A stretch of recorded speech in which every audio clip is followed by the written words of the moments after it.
Welcome in to another edition of the JMU Sports News Podcast. I am Bennett Conlin, joined by proud Seattle Seahawks fan Jack Fitzpatrick. Damn right. Seahawks are rolling, folks. Don't call us Super Bowl contenders just yet, but next week you by all means can. On the other side of that coin, welcome in Bennett Conlin, known Detroit Lions sadist. Look, they got the one win. They're building for the future. They're already trading guys away and loading up on draft picks, and the cycle continues. Right, the NFL draft is their Super Draft Bowl, a top 10 tight end right? and trade him. Yeah, that's sort of the plan. Is anytime you can reach for tight ends early, do it. Even though nobody on the defense is good. So I'm sure we're going to go quarterback, which I'm fine with. And then we're going to go like running back at like 15 with the Rams pick, which would be sweet. uh, as a Seahawks fan, we have the Broncos pick, so seeing them win on Sunday in London was a bit of a bummer. Because not only is it fun watching Russell be terrible, it's also fun to watch them be terrible and know that with each loss, the Seattle Seahawks are getting a better draft pick. Um, and for once in my life, I'm happy for a first round draft pick. But I don't know why we're talking so much about all of this stuff right now. People want to hear our NFL takes early in this Jamie podcast. That's what people come here for. Oh, exactly. And you know what else they come here for? Three notched. They Three come here notched. for three notched. Minuteman Mondays every Monday. $3 pints. Pretty dang cool. Wednesday game nights. $5 flagship pint. This is one of the few times we've recorded not on a Monday or Wednesday, which is exciting because usually we're recording. It's like, oh, if you're listening live, like you should just be at the Valley Collab House, right? Yeah. Getting your beers. But today's Tuesday, so you can prepare for next Monday. You can prepare for game night tomorrow, whatever it is. Get yourself there. We'll be there less than a month now. This month. Are you excited? I am pretty excited. Yeah. I'm very excited for this upcoming trip we have planned for Harrisonburg. And I was trying to stall there for a second because I had to find out that basketball is back, folks. And BetOnline remains your number one source for all of your sports betting needs this season. You'll always find the latest odds, team matchup info, player news, game trends, everything like that at BetOnline. And as your continued source for all sports wagering information, BetOnline features live betting, free contests, and giveaways all season long. Always the fastest, always the easiest way to bet on all of your favorite sports and events, whether that's FL, NBA, NHL, UFC 281, UFC 282, tennis, boxing, even live golf, folks.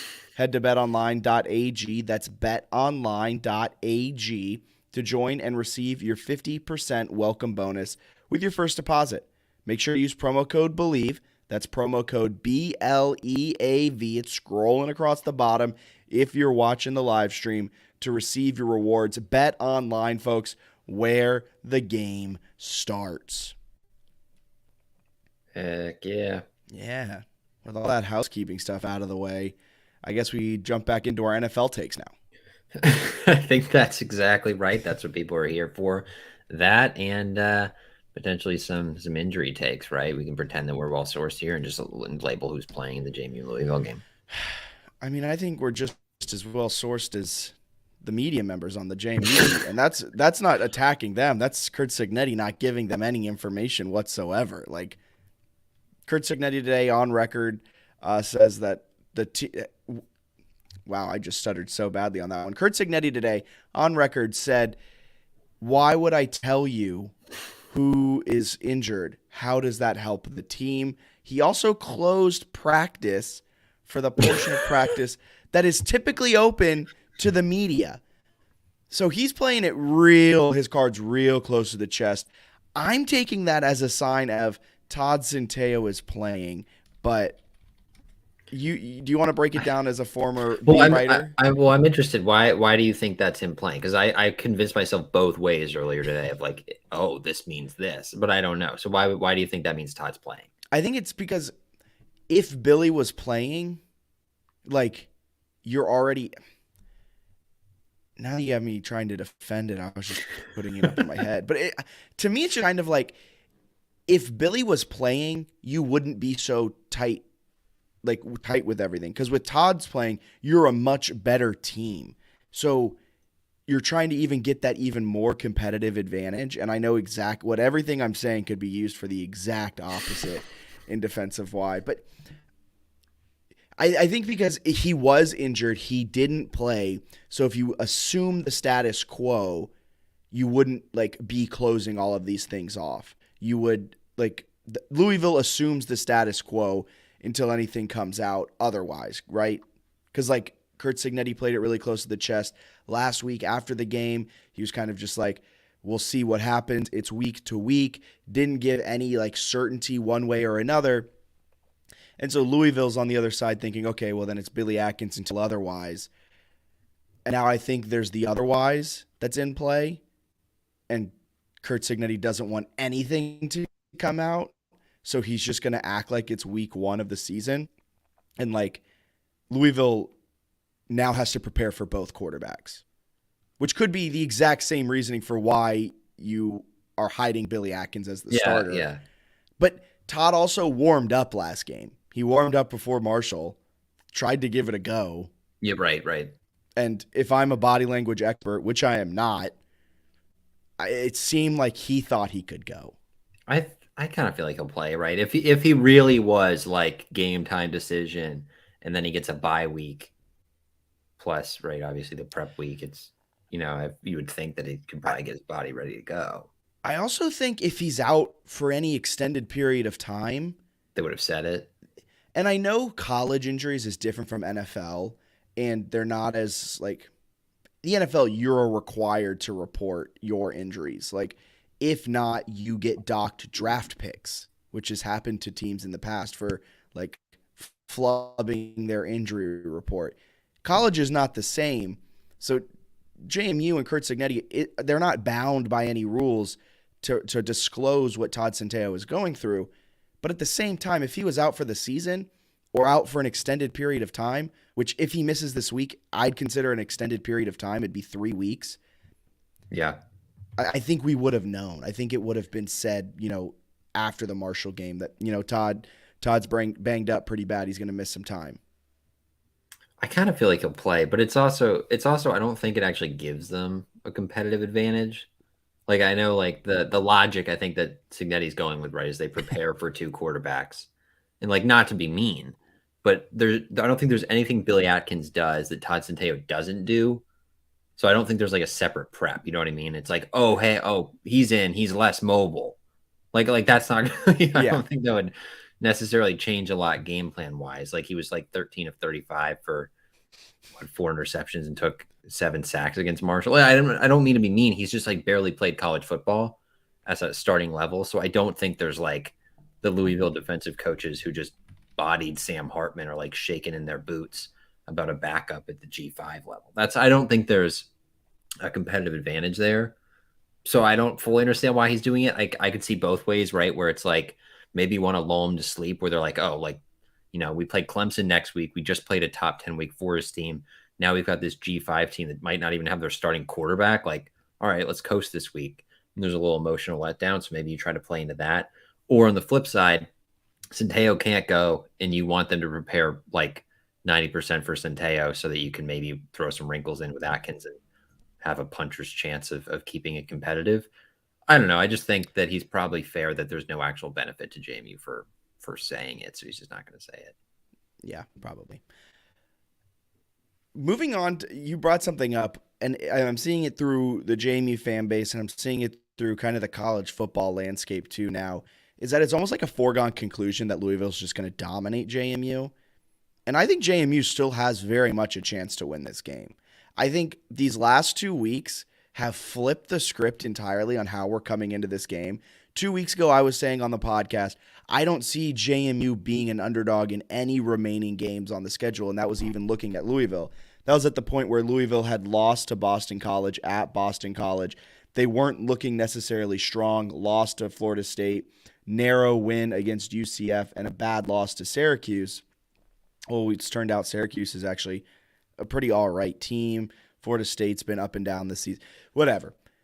But we were sitting there, and it got to this point where I really thought JMU was going to be a favorite on the road in an ACC game. Well, I was wrong. But at the same time, 2 weeks have gone by, and now they've won their homecoming. Louisville has won their homecoming game. They then just blitzed Wake Forest, number 10 in the country, absolutely obliterated them at home. I don't know if I'm fully all in on Louisville yet, though, and I don't think JMU is this massive underdog that JMU fans are kind of just like, well, hope we don't lose by 20. And it's just like, I think they still, with Todd Centeio, if it's Billy Atkins, buckle up for a rough ride, folks. But if it's Todd Centeio, I think there's a legitimate chance JMU goes in and pulls out the win. Am I crazy for thinking that still? I don't think so. Like the line opened at 10, it's down to 7.5. Like there's some sharp money on JMU. I don't know. Like I think if Centeio is healthy, I like their chances.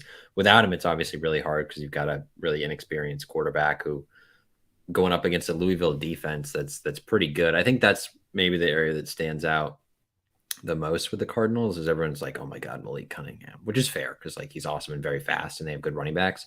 But He like hasn't been good this season, though. I mean, he's been good, but he's been good as like a rusher, but yeah, his passing stats aren't frightening. But like he's got some ability, sure, fun to watch. But the defense is like a top 15 ESPN efficiency defense, had 8 sacks from 8 different guys against Wake Forest, forced 8 turnovers, but they were good before that game. They've had some really good showings. They were good against Pitt. South Florida barely scored on them. Even like UCF, they've done a good job pretty much all year defensively. So they have guys on defense who are good and they're playing well. So I think that's something that's maybe surprising is usually it was like the Malik Cunningham and I guess Lamar Jackson show at times where it's like, oh wow, their quarterbacks are awesome, but they can play some defense this year. But still, I think JMU matches up fairly well when they're at full health. And I also don't think you could bank on an 8 turnover performance. Like they're not 27 points better than Wake Forest. They were 27 points better on Saturday, if that makes sense. yes, sorry, it took me a minute to like conceptualize what you're saying. Yeah, they're not that much better than Wake Forest, but that day, all things considered, they were. Yeah, Everything went right. They had 5 third quarter forced turnovers and like I think they yeah, had 2 pick sixes. Like everything went right for them in that game, especially in the second yeah. half. It just seems like the it's all just been flipped so hard all of us again because you couldn't. It's like JMU fans are throwing out the beginning of the season and how dominant they looked. And I know I was prisoner of the moment the last 2 weeks, like talking about like what's happened. This coaching staff needs to be held at the stake and burned alive for their questionable coaching choices. All that. I know the last 2 weeks I've been really adamant about some things. But at the same time, I've kind of taken the time to step back and look at the beginning of the season. They looked damn good against Middle Tennessee. They looked explosive against Norfolk State, but that's not necessarily saying much. They looked resilient against App State. They looked don't know what word I was going with for C there. They looked prepared against Arkansas State. Like any adjective, that run to start the season to get into the top 25, we can't discount. And it goes for the same with Louisville. You can't discount the beginning of the season and losing against Boston College, losing to Florida State, and just focus on these last 2 games. I think JMU has a real punter's chance in this game to really shock some people. Louisville's 56th in the nation in EPA, and we'll break it down later in the 3-notched opponent preview. But I don't think Louisville is all that much better than JMU because Scott Satterfield's still on the head. Scott Satterfield or Feld? Satterfield, yeah. Field still on the hot seat. Like 2 weeks ago, his seat was burning up. Now it's a little less hot, but like, I don't know. I just think it's weird that like the narrative is switched so quickly. Yeah, I think he's still an interesting one, right? Because the rest of their season, they have some pretty good teams left on it. So I mean, it's not crazy to think they could lose 3 of their last 4 or something like that. Yeah, I don't know. I think it's kind of that recency bias where it's like, wow, they just blew out Wake Forest. They're incredible. It's like, well, very rarely is an 8 turnover performance going to be replicated. And the same with JMU, where they're averaging 4.5 turnovers and a blocked kick per game over the last 2 games. Like that's unrealistic that they continue playing that poorly, given how talented they are in the coaching staff. So I think both teams could have a little, coming back to the center in terms of what they actually are, with JMU playing better and Louisville playing a little bit worse. And yeah, again, it does center a lot on Centeio, right? Him being healthy, the offensive line, Kidwell and Wyatt. What are they able to do? So there are a number of injuries too that I guess Signetti is potentially trying to hide. Where maybe I don't know. I don't really understand the advantage, but there are a I mean, lot there of are a guys. lot of injuries. Yeah. I mean, this So this this offensive line could look very different than what it did just 3 weeks ago.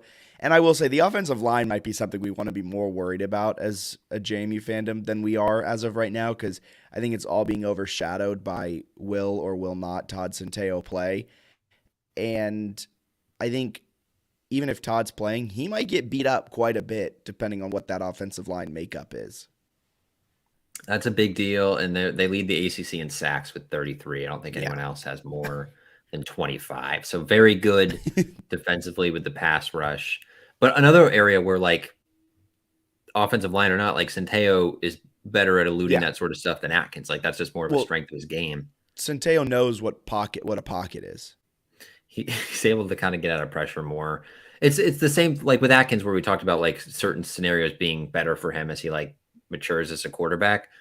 Marshall Louisville in back-to-back games would not be sort of what you're looking for. Like if Atkins goes against ODU, I think JMU would beat ODU. Like I don't think he's Yeah. that far off from beating. Like if he goes against Georgia State, I think they're beating Georgia State. It's just like there's certain teams that defensively you kind of need your guy. And even against Marshall, they were still in a opportunity to win that game. And like, if they don't Yeah, abandon the rush, they right. probably They still win might that win. game. So like, I see what you mean. Yeah, against ODU, against an ACC opponent that seems to be peaking, you probably want your best Right. quarterback. The only thing going in Atkins' favor, I think, in this game is the fact that if there's a weak spot on this Louisville defense, it's their rush defense. They're 22nd in the nation in EPA, but they're 46th in rush defense, which like is still really good. Yeah. But if you're like looking for where's the weakness, I mean, they're 23rd against the pass, and then they're 46th against the run. So if you can get got anywhere, if this Louisville team can get got, it can get got on the rush, and that's where JMU seems to be resistant to use a lot, but is very, very good at it. Yeah, it's an interesting one. It's one I think they could play like a somewhat lower scoring kind of game and win. Like I don't think the Cardinals on offense have been like, overly shocking. They have some really good players, but they kind of lean on the run more too.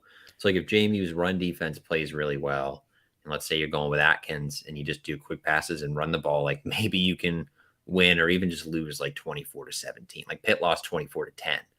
Yeah, Like I don't think that's like impossible. So yeah, obviously with Centeio, it gives you a better chance. But I think there are ways that if they don't have him, they could actually still sort of linger around. But if they yeah. do have him, I think I don't know. I think It it's possible they upset him.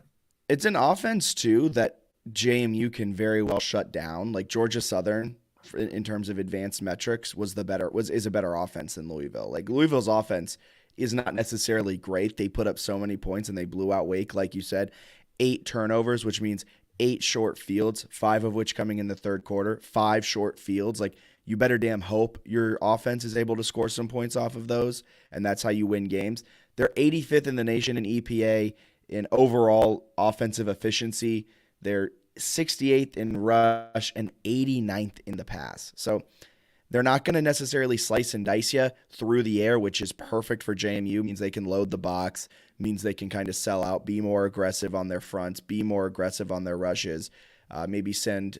I don't know if Jalen Walker is going to play. Another Right. person there's a question mark on.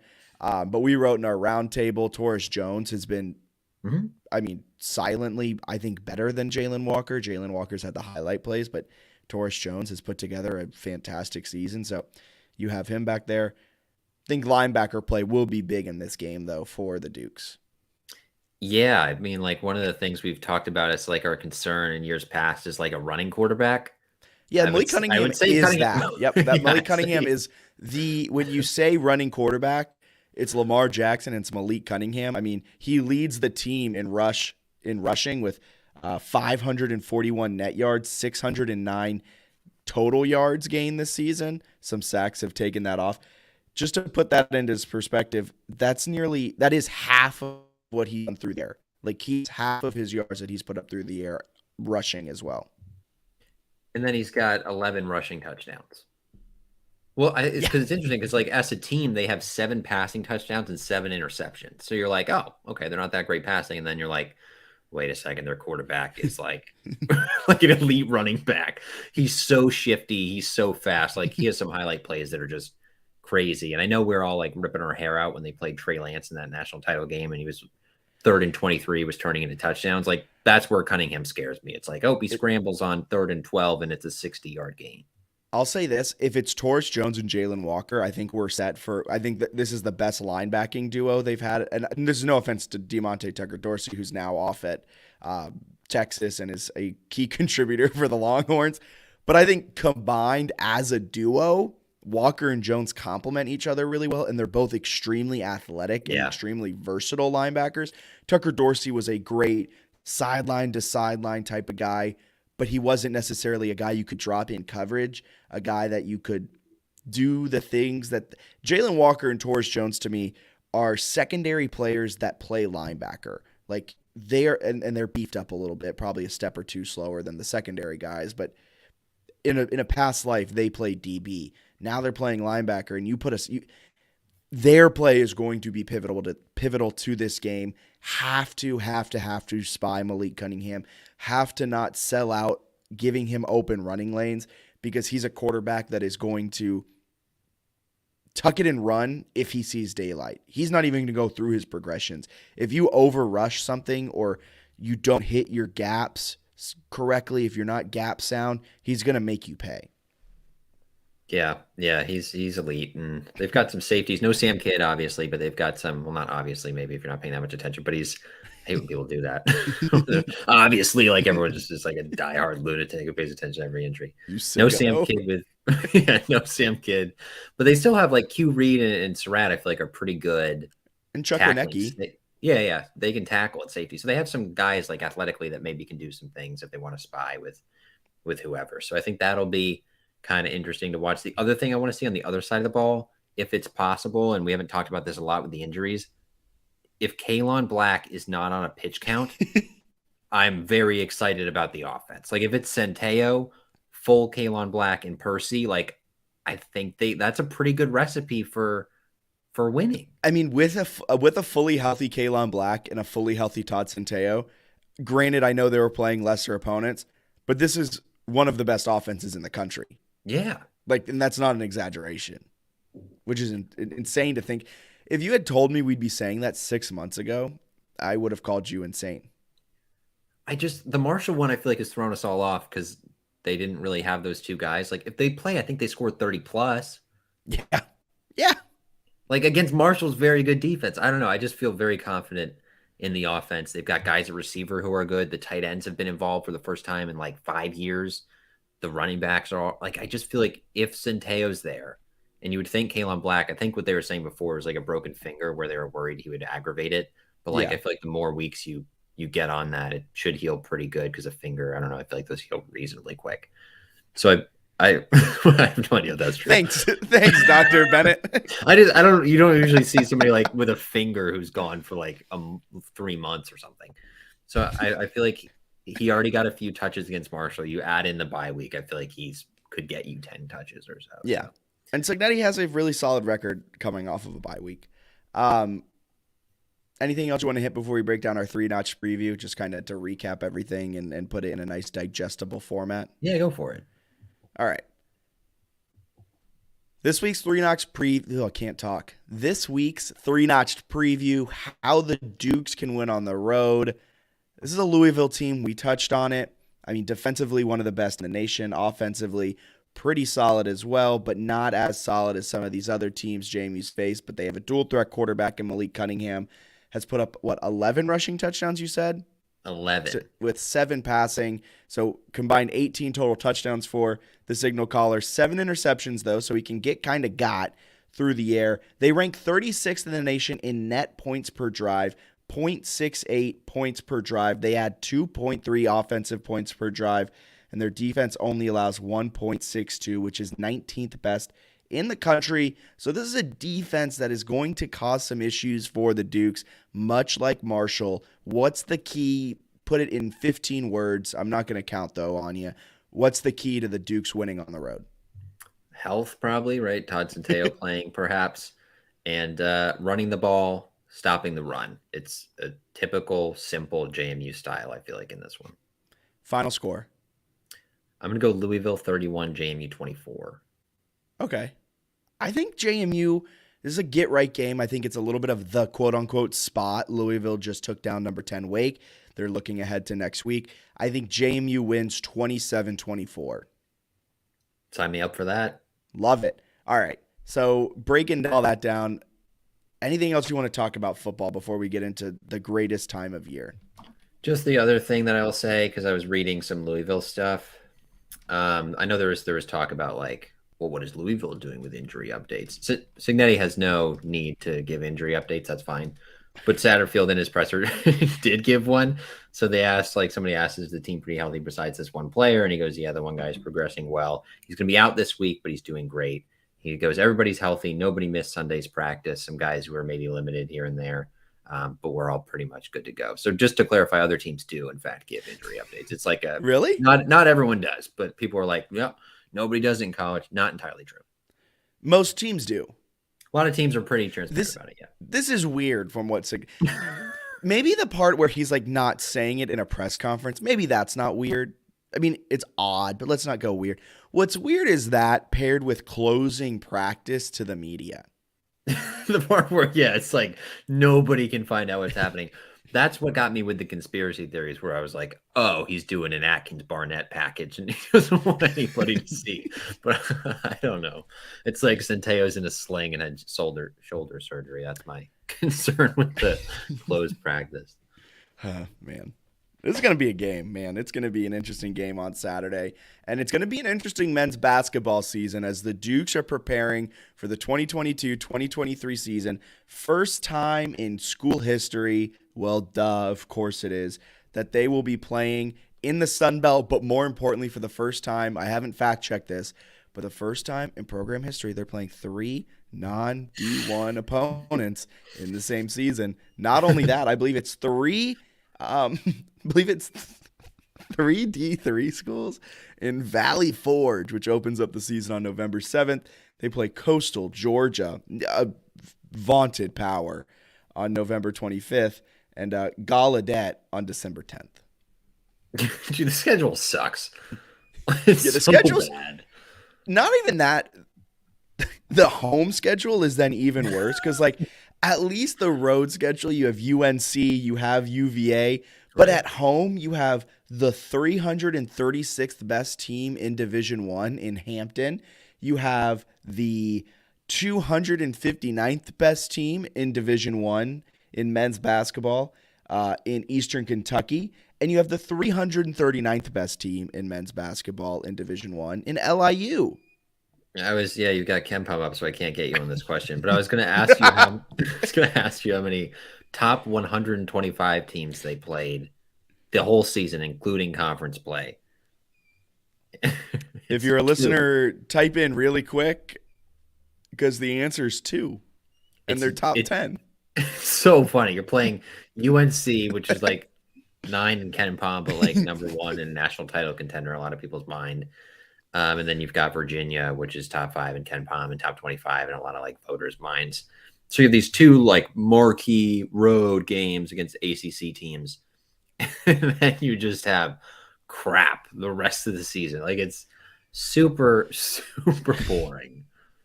Can I ask you a question? Yes. JMU, if they somehow win out but lose the UVA and UNC game, and they somehow lose in the Sun Belt Championship game, do they get an at-large bid? Honestly, probably. It depends how bad they lose. But if they lose both those games by like 30, no. I feel like no. It's that bad. Remember last year when they got to like 4-0 and people were like, at large? It was like, no. I was one of them. I was all the way bought in. Okay, so with this terrible, no good, nothing burger schedule, What are your expectations for this team? I feel like I flip-flopped my feelings back and forth throughout this offseason, and I feel like I've landed on where I'm at, but I want to hear your take first. So they should contend for the Sun Belt title, right? Ken Palm has them as the best team in the league. They're picked to finish fourth. They should be in the top half of the league with a team going into the conference tournament that should be good. But more than that, like, you better win 20 games. Like, you have 3 wins that have already been handed to you against. You shouldn't lose a home non-conference game, too. I think that's probably fair, right? What is it? Hampton, Eastern. Yeah, you went over it. It's terrible. So you should go undefeated at home in non-conference play. Fair. Honestly, you should go undefeated in non-conference play outside of UVA and UNC. I could see them none of dropping a them, game in there. but they shouldn't. Maybe South Dakota State's pretty Maybe. good. At Buffalo, I feel like is kind of a toss-up. But they should come out of non-conference play with like a pretty darn good record. Yeah, 100%. You finish off non-conference with Gallaudet, LIU, and Coppin State. That's so bad. And then you go into the Sun Belt schedule is not good. The Sun Belt, no. I know how hyped we were. I know we talked at length about this when they made the move initially last year. But the Sun Belt sucks in men's basketball. Like, it is so much worse than the CAA. It's not great in women's really either. And some of it too, where we're talking about like, oh, everything's a bus trip and in football and it's great. Not really true for basketball. Like it's more travel and more like, isn't it? Some of it's harder. Like you're going to like Georgia State. You got Georgia Southern. Those are sort of like Atlanta-y trips. But then you got the West teams where it's like you're playing Southern Miss and Troy and Louisiana Monroe, and none of those are convenient. Where like Towson, Delaware, some of those are more convenient. So it's like a better league. I would go and say much more convenient. Significantly. It's a better league for JMU's like athletic department, but it is kind of a bummer that it just like flat lines in basketball. Yeah. Hopefully they get good. But so sorry, I interrupted your expectations of what this men's basketball team will be this year. They should win a lot of games. Like they have guys that Byington's had around for a while. So I think they should, be pushing for the NIT or the NCAA tournament. But I think at minimum, like you got to go win 20 games and show you're a capable team.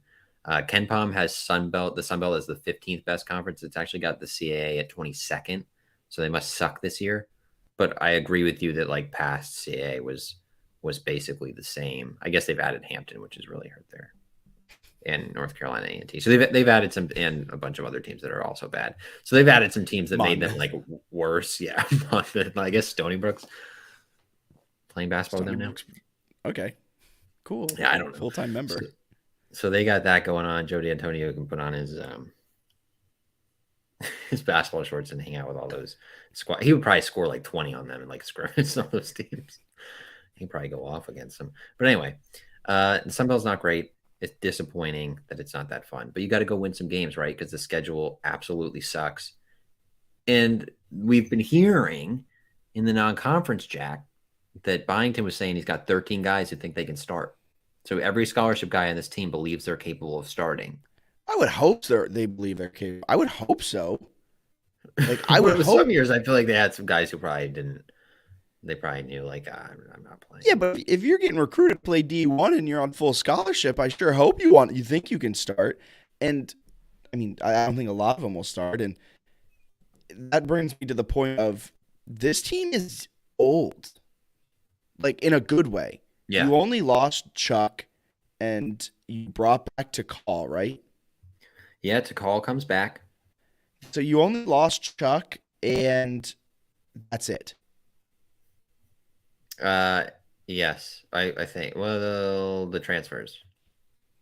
They don't count because they didn't even get playtime. So, some of them did. Well, what? Devin Savage left. Hodge played a little bit.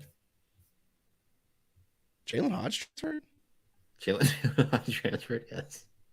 How did I forget that? Well, let me cap. What is this roster then? Let me do that because apparently I'm way out of the loop. Now that you say it, I remember that he transferred, but man, did I forget that. 3-point specialist. No defense. Right. So yeah, so he didn't play a ton. It's an interesting So roster. so this roster, I'll break it down numerical order. Okay. Xavier Brown, a freshman from Williamsburg. Noah Friedel, grad student from South Dakota State, 3-point specialist. He's essentially, in my view, replacing what Charles Falden left when Charles Falden graduated. A 3-point specialist can just spot up in the corner and hit some clutch threes. Tyree Iheanacho, uh, transfer from North Dakota, played some minutes last year, was key for that team, was a fantastic defensive point guard. Vado Morse, we all know him, either 30 points or three. Terrence Edwards, back. Terrell Strickland, back, which makes for a really fun LIU matchup because his dad, I believe, is the coach of LIU. Yeah. So that's going to be fun. Justin Amadi's back. Mason Blaine, a freshman from Richmond, Virginia, is joining the team. Mezzi Offerum, a transfer from Mount St. Mary's, 6'8", big man grad student, big time get in the transfer portal for the Dukes. Takal Molson's back. Dylan Hamrick, a junior. I assume he's like a walk on. Walk on, yeah. So he's new to the team. Holland Smith, you know him, you love him. The redshirt sophomore's back. Julian Wooden, Alonzo Sule comes back for his graduate year. Joel Roberson is a freshman, 6'9", one of the biggest guys on the team. They just signed Ben Hall within the last couple of days. He's a 6'10" freshman from Loudoun Valley. Probably won't play this year, but some size they're adding. And another sophomore, Shane Feeden from Woodbridge. Joel Roberson, though, is talked about that he might get some considerable play time this season. He's got a chance because of his position. I feel like he's going to roll mostly with the old guys, though, would be my guess. That's a deep team, though. It's deep. It's old. So I They see should what be you mean about good. 13. They should be really good. The only issue, and you know what I'm going to say, Yeah, you always say it. where's the size, man? So I think the thing that's interesting about them is they're not that big, but I think they could get away with it this year. Because Sule was a decent post defender. Roberson gives him a 6'9" guy with some length as a freshman, even if he doesn't play that much. And then Offram at 6'8", 230 is like, all right, there's some decent size. And according to Byington, it's a league that's not that big. They play kind of faster. So it's not quite like CAA where you got a 7-footer who's going to body you all night. So it might work in conference play. The non-conference schedule sucks. It's like, yeah, UNC will probably kill him in the post. But I feel like they'll get away And with UVA. it. And UVA. But they've got enough there that I think they'll be okay playing kind of a small ball thing. The issue again, kind of built for small ball when you got some guys who aren't shooters per se. Built for small ball. This was my issue. You replace Charles Falden everyone was so hype about Noah Friedel coming in, and it's just like he doesn't add anything. I think he's gonna be good. He's a bucket. He is. So is Charles Falden, though. Yeah. Okay. It's like you didn't add a special player. You added Messi Offra, who was like a needed add, because if not, I was going to start questioning Mark Byington's sanity. And then you replace Charles Falden with Charles Falden. I think he's a better scorer. But yes, Falden was so good. I feel like but he didn't shoot that much. So people were, I feel like it gets maybe pushed aside, but he was so efficient. He had so many late game moments where they lose that game if he doesn't hit that shot. He was huge. He was. Yeah, 100%. Okay. So I guess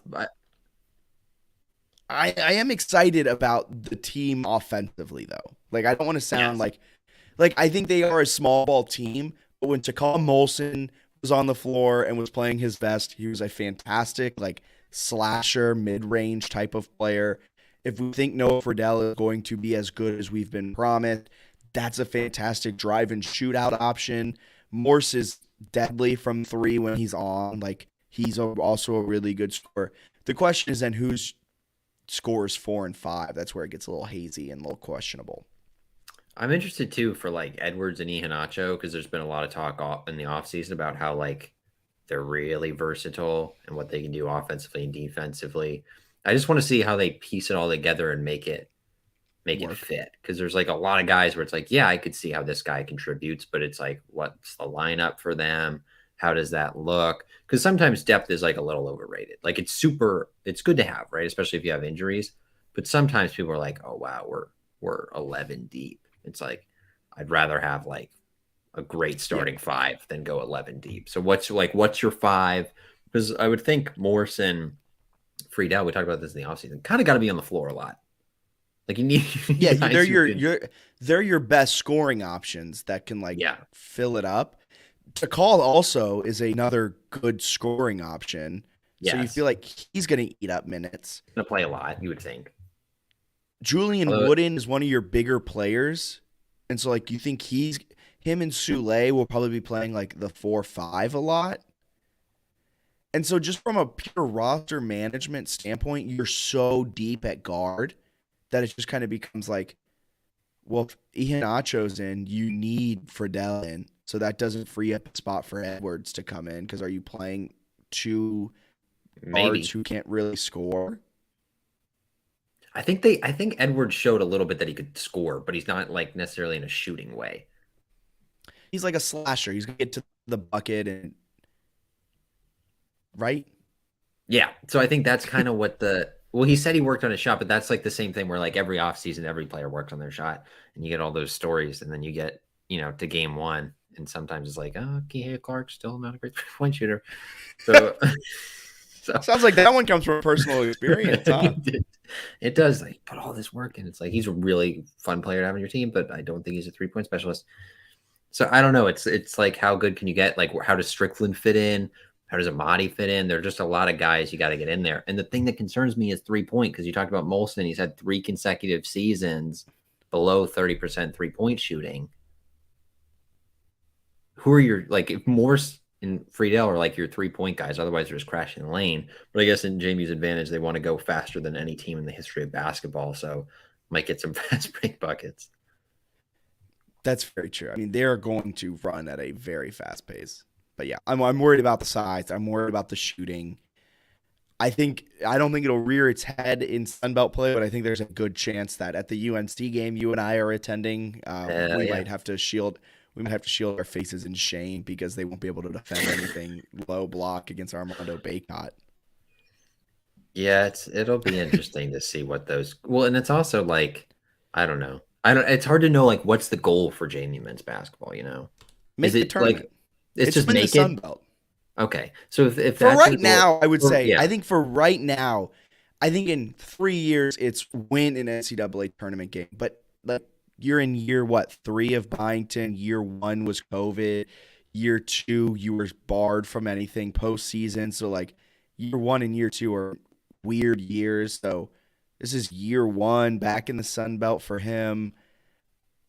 I think this year it's make the tournament. It's win the Sun Belt.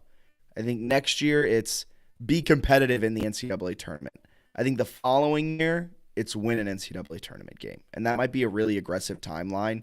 But at that point, he'll be year 1, 2, 3, 4, year 5 in. He should have his guys. And if he's as good as we all think he is, he should be able to win an NCAA tournament game. yeah, at least put him. It In also, that mix. I think that's sorry to interrupt. Oh. You also have to schedule a better non-conference to be able to do that.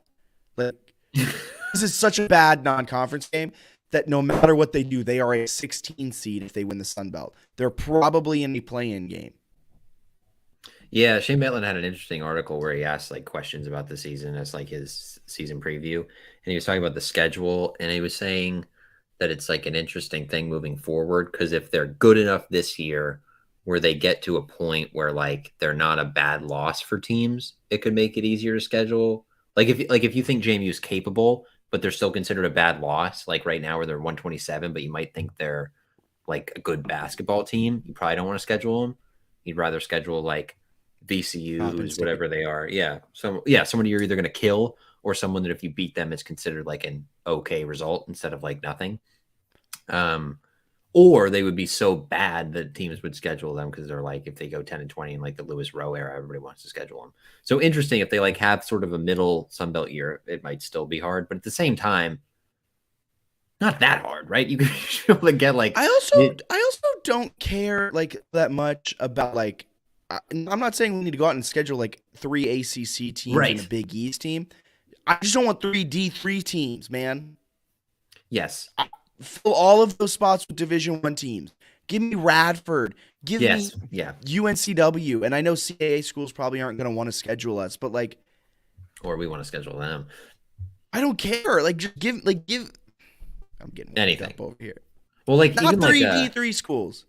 I'd play UNC Greensboro. Like, like there are just some teams that are not horrendous basketball teams that are like semi close by. Sounds like a good plan. Yeah. Yeah. And I think that's Queens. I I think it's UNC doable. Charlotte. Sorry, Charlotte. Yeah, like Charlotte would be more fun. Like Wofford. Like I don't know. There's teams that are There's like so many chances, so Yeah. many opportunities. where it's like I don't think Wofford's like combing through their non-conference, being like, this is gonna bust our resume bubble. Like I think you could probably get some of these teams to play you. Chattanooga would be cool. Like there are just some teams in there that I think would Kentucky. I will say, I think Kansas. COVID screwed a lot of the scheduling up for this year. Yeah, because they were also supposed to do other stuff earlier where like they wanted to play UVA the first year, but it was COVID, Yeah. and they're like, come next year so we can have fans there and beat your butt. So, but I don't know.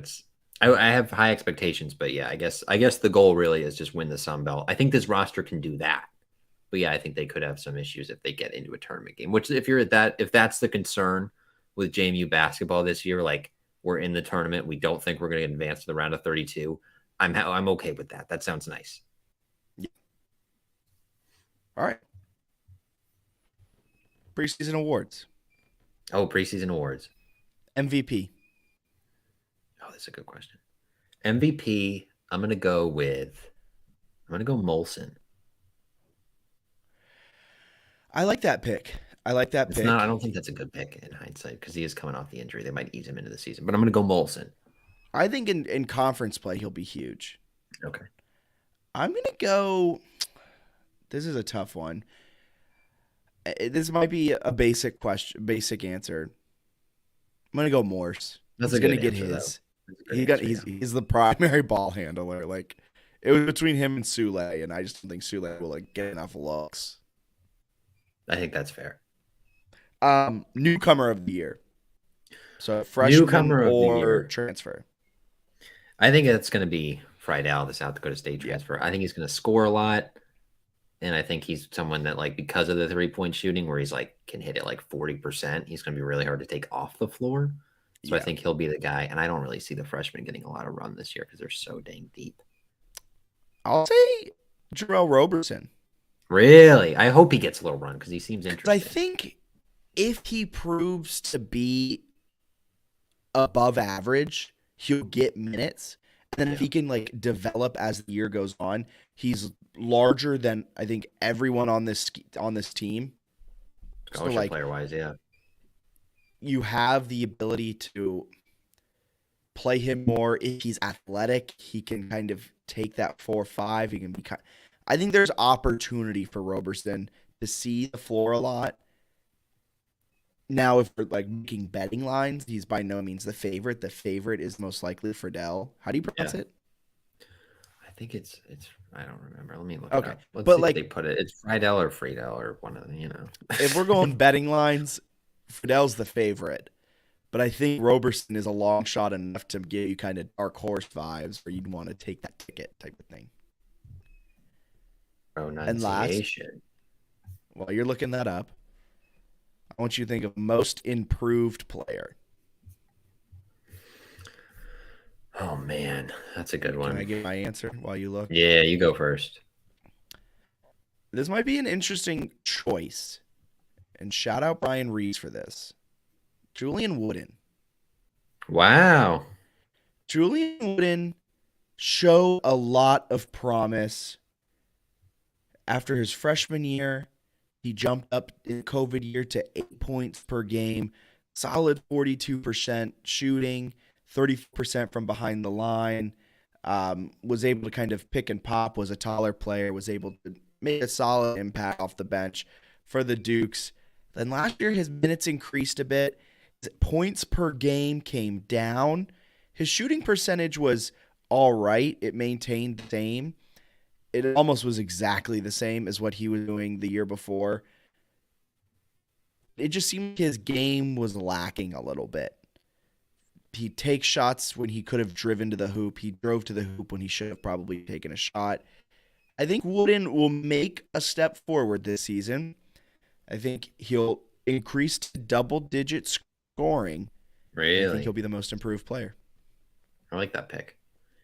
That'd be big if they get a good year out of Wooden. Would be big. I'm gonna go Edwards, Terrence Edwards. Feel like he's due. I'm gonna buy the preseason hype that he's playing out of his mind. There are other players saying he's their favorite point guard to play with, which made me be like, wait a second, point I don't know guard. if it's good.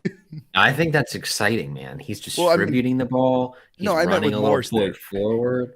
I think Morse. I like Morse if they stick him at two, where he doesn't necessarily have to handle it all the time, and they can do different things with him. I wouldn't have Edwards playing the point most of the season because you have so many like ball handlers. But I think he's fun if he can take it up in transition. I just feel like he rebounds well. He's going to score a little bit. He'll have some assists and steals. I feel like he's versatile, and if he can do literally anything with his jump shot, like he's got a chance for a really special season. So, looking forward to watching him play. Awesome. Now, women's basketball. You're excited about this one. I have a couple questions about this team. Oh, I'm excited. Yeah. It's going to be a good year. I mean, the Sun Belt, again, is good in women's basketball, but the women's team has a much better schedule compared to the men. Against Maine, they do play a team called Millersville. Never heard of them, but they welcome in Queens. Not D1. Okay, awesome. Love that. They welcome in Queens, which is D1 now. Queens, I believe, is coached by a JMU women's basketball alum. Oh, Don't quote me on that, but I want to say in my research when I work with Queens, I figured that out. Play Longwood. They also play UNC, Liberty, VCU, Maryland, Eastern Shore, William and Mary, and Hampton, Eastern Michigan, and St. Joseph's and/or Wright State. So a really solid non-conference schedule that leads them into a lackluster Sun Belt schedule. But this is a team that has kind of regressed since losing Kamaya. Coming off they've of had. a 14 and 15 season. What were you going to say? Sorry. I was just gonna say they've had some tough injury luck, but it's getting to a point where it's so many years in a row where it's like, what's happening? Like, how is that possible? Like, if you have like 6 years of bad injury luck in a row, Yeah. what is happening? So I don't, that's a little alarming to me. Also, last year's injury was weird because like Peyton McDaniel, who's a key piece for this team, was like a game time decision for game one, and then like by game four, oh, Peyton McDaniel's out for the year, and it's like, what changed over the last week? What? So that was something.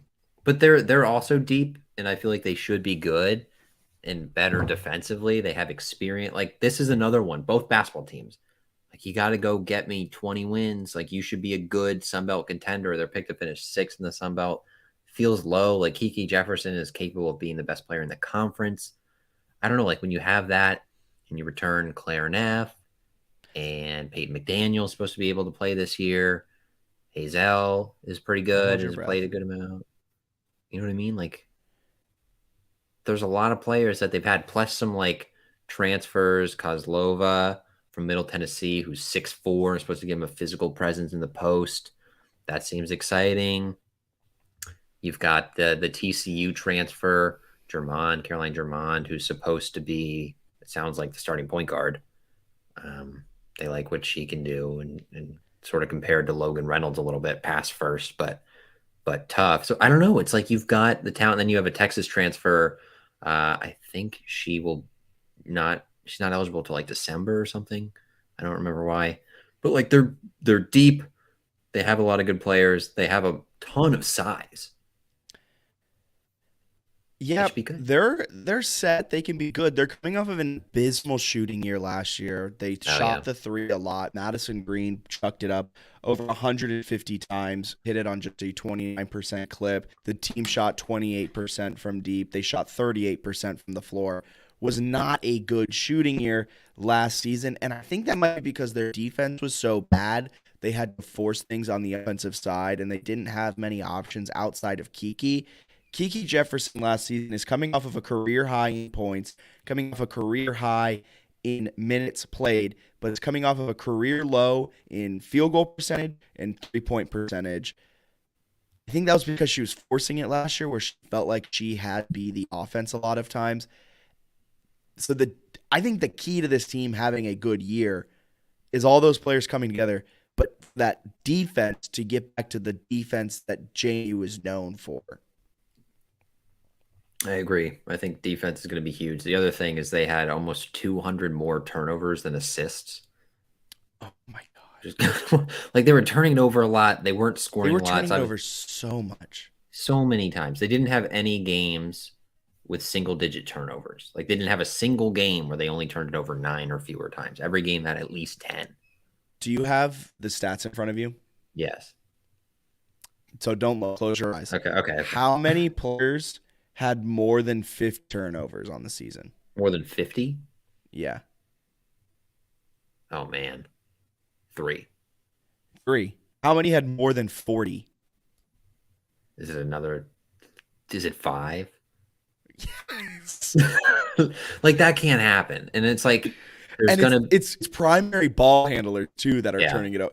Kiki turned it over 99 times. Jemiah Hazel turned it over 61. Brianna Tinsley 57. Jalen Carradine 45. And Alicia Goodman 42. Goodman's a player down in the post though, so like not as bad. I mean, it's bad for her to turn it over 42 times as a big man. Definitely bad, but not as bad when it's like your point guard bringing it up, if you know what I mean. Right. It's just tough when you have that many turnovers and then it's like, oh, okay, well, did they make up for it with shooting? It's like, no, they shot 28% from 3. So like if you're not efficient scoring, like with shooting, Yeah. and then you're You have to be giving away efficient some somewhere. of those shots, it's not going to go well offensively, and it didn't. But it's also one where it was like mind-boggling to watch them play because like they're clearly talented, and it seemed like sometimes they would just push pace and like go too fast and turn it over when it was like, Oh yeah, 100%. like why Where can't it's just we like just run a half court set or something? it was just like, Coach O, why don't we just call timeout and tell him stop? I know it's so much easier said than done, but there were times in those games where they're just like running their hearts out, and you're just sitting there and you're like, why? Why are you doing that? What's the point in trying to create a fast break off of an inbound pass after the opposing team hit a bucket? Let's calm down. Let's walk it up the court, and let's run a high pick and roll that finds Kiki. Done. Boom. Perfect. That's the offense. I want to see them be a little more deliberate this year. If they go and push a little bit, that's fine, but like maybe a little more deliberate. It would just be frustrating if they struggled this year because they have a lot of pieces to be good. Is Coach O on the hot seat? This is one of your favorite questions. This team has only gotten worse every year under Coach O. I don't think that's totally true. The one year they were like, remember they had a simulated Sweet 16 run? You're just throwing away the simulated Sweet 16. I'm sorry. Like it was Wait. nothing. I can't hear you over the excuses. COVID came. They would have been a Final Four team based on the metrics. They would have won the national title, depending on the computer model you're looking at. No, but like they've had good years that were like screwed by injury and stuff. But at the same time, I'm a little concerned by how they were not very good, I would say, the last 2 years. If they come out and win 16 games this season and it's a first round Sun Belt Conference tournament exit, do you think it's time to seriously look at Coach? I think Coach O is a good coach, and I think you're right that this team has been bit by injuries.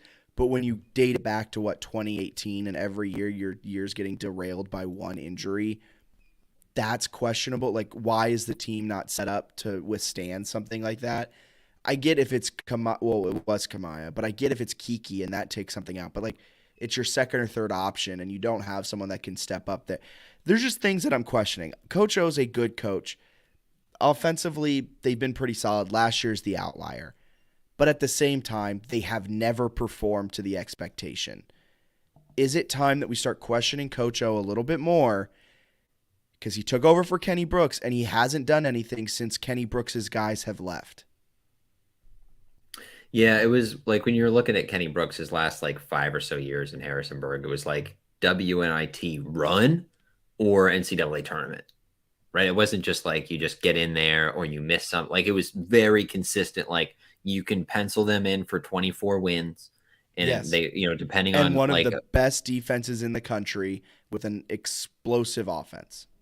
yeah, it's like depending on where they are with like one or two players, it could go from like 24 to 29 wins, and like they're right, but they were pretty much always getting that 24 mark. Well, I mean, they did from 2005 to 20, whatever it is, 2015, 16 when he left. So I mean, it's like a decade of 24 consecutive wins, and they kind of had it going for the most part under O, and then it's the last few years it sort of looked off. The defense has looked off, and it seems like they've had rosters too that like should have had maybe Yes. even some offenses that were more dynamic than like what Kenny Brooks had, and they were worse, right? So I think I don't think he's like on the hot seat or anything, but I think if he has another like average year, I think you start looking at like, because for basketball, the Sun Belt, like JMU and men's and women, should be consistently competing to win that league. Yes.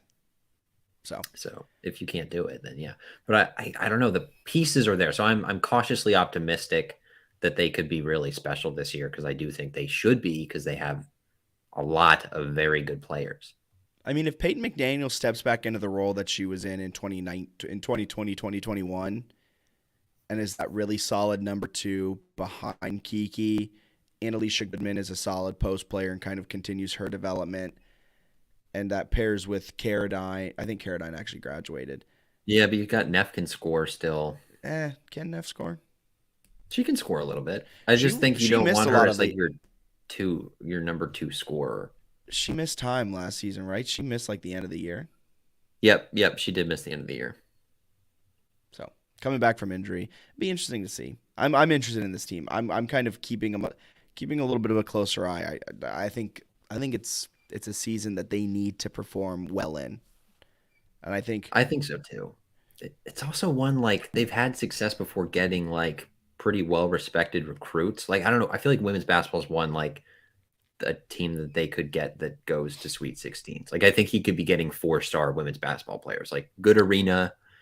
And if now you're like one, especially, yeah, if you're like one of the better mid majors and you got a chance to win your league every year, and they've consistently scheduled like good non conference where you play like, I mean, they've hosted Maryland and like should have beat them a couple of years ago. So I think it's like a not an easy job, but it's a job that you can have a lot of success in.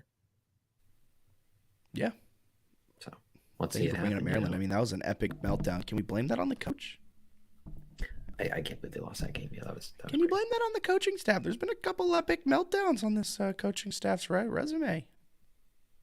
You're getting the hot seat questions Hmm. going early. All right, we'll see. MVP of this team. I want to be wrong on that. MVP of this season. I think it's going to be Kiki. Yeah, I know that's not an exciting answer, but she's I, so good. I mean, it's the same answer for me too. I think Kiki's MVP. Newcomer. Newcomer is a good question. It's a really good question. I'm gonna I'm gonna say it's Germán, the point guard, TCU. I think she's got a chance to change the turnover woes and put up a good year. So I'll say it's her. I'm gonna go with Kinsia Kozlova, Yeah, 6'4" junior center from Moscow, Russia, transferred from Middle Tennessee, mainly because she's 6'4", and that's just like absurdly tall. This is the same reasoning though I used for Joel Mensa. Joel Mensa, and it flew up in my face. But It seems most like of she is tough defensively though, and should actually get some important minutes. So yeah, most improved. Oh man, that's a good question. That's a really, really good question. I'm gonna say Jamia Hazel, and I hope it's her. All rookie team 2 seasons ago. Kind of similar stats yeah, last year, and I was expecting more. Her 3-point percentage went from 37% to 28%. that's such a bad drop off. Her assists went from 2.6 to 1.5. Her minutes went up though, but she played more games, had fewer steals. Like there's some things there that I was I guess, a little surprised that she didn't have a breakout year. So I think she's one super talented and like in terms of players on the team that can create their own shot. She's got to be at Yeah. the top of the list. So if she can be a little more efficient, I feel like she's due for a good season. So I have this between three people. You really narrowed it down. Kiki, Oh, coming off of career lows in field goal percentage and 3-point percentage. okay. I think for this team to be good, she needs to increase that. And I think she can, and I think there's a real chance that there's a legitimate shot she's like absurdly good this year and Yeah. could fall in the most improved category. Claire Neff went from a Okay. 36% three-point shooter to a 27% three-point shooter last season. Increased minutes. She did have more points per game last year, but she's the third option, and she's supposed to be this three-point specialist. For the Dukes to have a solid season, I think Claire Neff emerging and improving that three-point shot off of last season's low is really important for this team. Has to be not a knockdown shooter, but like a shooter that puts fear in the other team type of thing. Like you don't want to leave her open. But my answer is going to be, in a weird way, Peyton McDaniel didn't play at all last season. I guess that's comeback player of the year, but We'll take it. she's improving off of 0 points from last year. But if we even want to compare it, we even want to compare it to her. Right, everyone, that was a perfect answer. If we want to compare it to her freshman year, she averaged 12.2 points per game, 38% or 39% shooting, 32% from behind the arc. It'll be hard to improve from that because those are some really solid numbers. But I think the way she plays, where she plays alongside of Kiki, I think her improvement will be really important for the Dukes this season. So that's kind of my three answers, but my answer number one is Peyton McDaniel. I like that pick. I also feel like we talked about with some of the scoring issues, if she shows she can score, like you're gonna have opportunities. Like if no one else is stepping up, you can go for 20 a game and Kiki can get 20 a game too, and then you have everyone else combined for another 20, and there's your 60, and you hope the defense is there. And I think the issue last season was Peyton McDaniel being injured, which when you're losing your number two scorer, that is a big blow. But it was losing that paired with like the entire team regressing Yes. from shooting. Like Claire Neff, in theory, should be that number two option that Kiki can kick out to, or Madison Green could have kicked out to, or Annalisa Goodman can kick out to. Like that was Claire Neff's ability to step up, and her and the entire team really just regressed wholeheartedly, and they shot terribly from behind the arc, and they just shot terribly from the field. So I think there was a lot of different factors that caused them to regress so badly last year.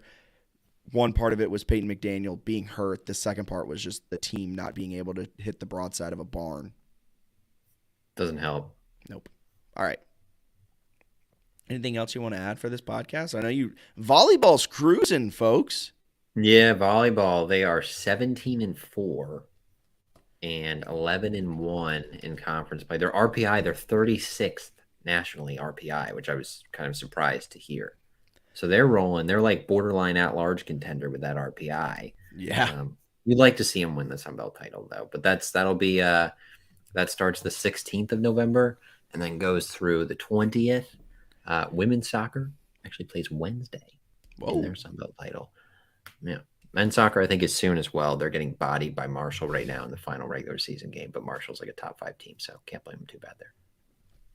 Side note, volleyball, Lauren Steinbrecher, what a coach. What a coach. All she does is win. Like, right? Not only does she engage with Jamie Sports News tweets, she always just wins.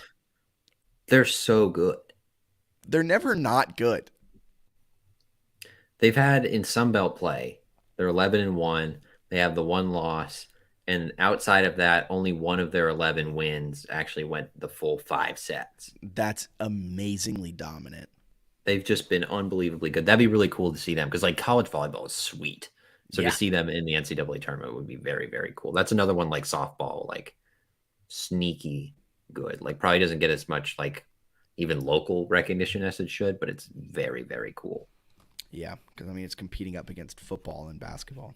No, I mean they still deserve it. Not saying they don't deserve it, but yeah, it's a tough time of the year, right? With all that stuff going on. And then field hockey, their season. They're not going to make the NCAA tournament, I don't believe. So No. they finished 10-7 with an independent schedule, right? No conference affiliation for them as of yet. But 10-7 against a tough schedule it's a pretty good year. Have they announced where they're going yet? There was like rumors that the Sun Belt would end up sponsoring field hockey, but unclear when or if that might happen. So I don't really know what it'll mean for them for the long term. But all right. Well, for Bennett Conlin, I'm Jack Fitzpatrick. Thank you guys for tuning into the JMU Sports News Podcast presented by Bet Online and 3 Notched Brewing. If you're in Harrisonburg, check out the Valley Collab House. Until next time, see ya.